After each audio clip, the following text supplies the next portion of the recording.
Mr Chairman. Richard Prosser. So that my earlier comments were not an attack upon his integrity. I found out about the SOP at around about the same hour this morning as he did, but I was immediately struck by the simple brilliance of it as an elegant solution to possibly ameliorating some of the worst effects of what is still, in essence, a bad bill. Mr Chairman, we do not support the SOP proposed by the member from the Maori Party for different reasons, but continuing on with the theme from earlier, the most important feature of Fonterra the cooperative is its size and its strength and its virtual monopoly position. Because of that virtual monopoly, the size and strength that Fonterra has grown to has been of enormous benefit to the New Zealand dairy industry and to New Zealand as a whole, and we very much want, as a party, to see that continue, and we would very much like to see Parliament recognise that and to not pass this bill because of that, because all that we can see coming from the Trading Amongst Farmers scheme as it currently sits, and from the milk price regulation setting scheme as it is also proposed in this bill, is the potential demutualisation of Fonterra, and at the very least the siphoning off of a proportion of the dividend stream from Fonterra to overseas interests.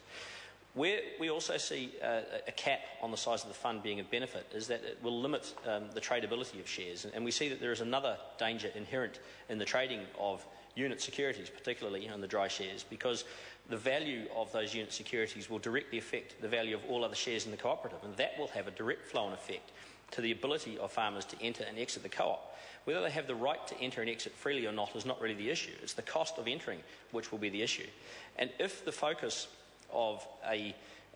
unit trading scheme, which it can only be, is to push up the price of the units and to maximise the price of the dividends, because Fonterra's sole source of income is milk, the only place that additional income can come from is if the farm gate milk price goes down. And if this happens in conjunction with what is ostensibly going to be an independent milk price panel, then the perfect storm will be that dividend prices rise along with share values and the milk price comes down, which will mean that immediately a redemption risk will be created where one does not exist at the moment. Share values will rise. Some farmers will see those increased values and take the opportunity to realise a gain and quit the cooperative. New farmers coming in will see that the share price is unattainably high and they will choose to take their milk to alternative processors. Where we see the danger in that is that the alternative processors are largely, for the most part, not cooperatives. They are private companies which have no restrictions on foreign shareholding. And we think that the TAF scheme, if it goes ahead as it is proposed, as we do not believe, as I reiterated, is not fully understood by farmers who have voted in favour of it, then the immediate repercussion will be that the share price increases. And indeed, in order for TAF to attract outside investors in the way that it must in order to meet its 8% minimum, the only thing that can happen is that share values rise, because outside investors will offer more for those shares than what they're currently worth. If they weren't going to offer more, farmers would not have any incentive to sell them. So, Mr Chairman, I don't intend to keep the House very much longer, other than to reiterate we believe that the SOP as proposed by the Honourable Damien O'Connor is a good one, and it will give some indication of the mood of the Parliament to the farmers of New Zealand, that Parliament does have a concern that without a cap on the trading scheme there is a real risk, a very real risk, that Fonterra will be demutualised, that dividend stream will flow offshore, and that New Zealand will lose its 100% control and ownership of its dairy industry.